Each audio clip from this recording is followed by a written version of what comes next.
Takže ahojte, volám sa Nikol, volám ma, všetci ma volajú Žizel.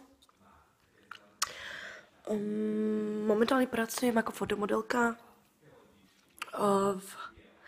vo firme, neviem, či sa môže spomínať, Instagram. Moja kariéra začala už v roku 2006, keď som vyhrala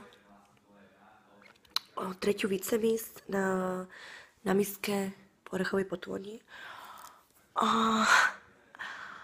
dneska som stretla mužik svojich snov v nemenovom nákupnom parku. Je to muž veľmi známy, ktorý dosiahol svoj úspech sám. A dneska som ho stretla. Má iniciálky BK, ako Boris Kolár. Tiežko. No a stretla som ho s pestunkou, alebo s vnúčkou, neviem. Mali sa k sebe. A ja som cítila to výnimočné spojenie, ktoré človek cíti len proste 10-20 krát za život. A povedala som si, že